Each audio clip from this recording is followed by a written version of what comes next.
Hello and welcome to the first episode of this podcast, Life Detour. This is Jeffer, and for this episode, I will be talking about how the pandemic has affected me as a person. This episode isn't going to be about COVID cases, frontliners, and vaccine, but it will be about my personal experience during pandemic and what I learned from those experiences and how those lessons made me the person I am now. So I would like to start by saying that this pandemic is such a reflective phase to me and I guess to everyone else as well. I get to check into things I often given much time before and I realized that many. I have always been a good son and a good brother, but never did I include myself in my family's battle of dealing with certain problems, may it be financial or family relationship itself.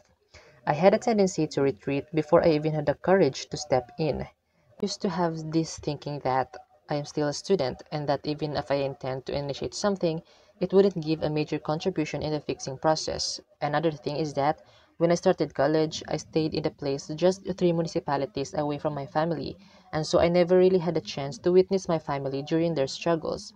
But being in a quarantine and just being with my family most of the time, I got a closer look of what it's like to handle difficult family problems.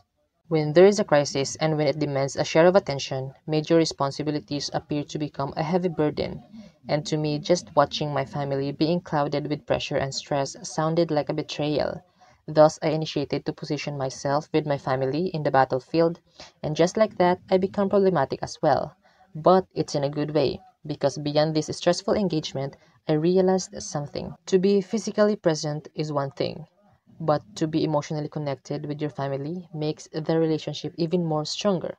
It became clear to me then that I still have to work on certain things to make myself a better member of my family. Also, in pandemic, I also got a taste of what it's like to have a broken heart. In the initial month of the year, on January 2020, I developed a strong affection to someone who at the same month and year started distancing from me. Of course, I grieved, and the grief stretched until the isolation policy occurred as an aftermath of the spread of COVID-19.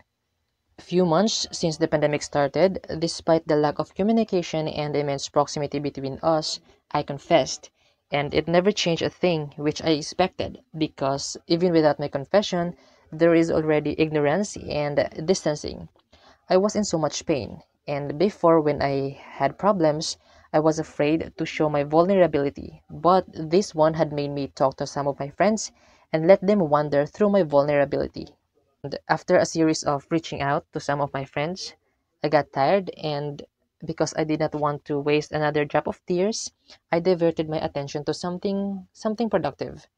I gave focus on self-development, both physical and intellectual. I reduced weight and decreased the fats in my body because at that time I was larger in size. I read tons of books and honed myself in the craft of writing. I write essays, poems, and songs. If it isn't because of this pandemic, I wouldn't be a more compassionate, reflective, and vulnerable person. Because of this pandemic, I learned the value of self-care and self-love. It teaches me how to reach out, to recognize my pain, and to be vulnerable. I learned to handle grief not with resentment but to handle it constructively.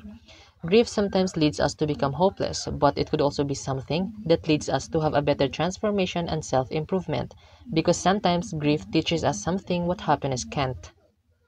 Without this pandemic, there would have been no realization, reflection, and transformation. And that actually ends the first and short episode of this podcast, and I hope what I shared somehow resonates with you. This is Jeffer, and this is my life detour.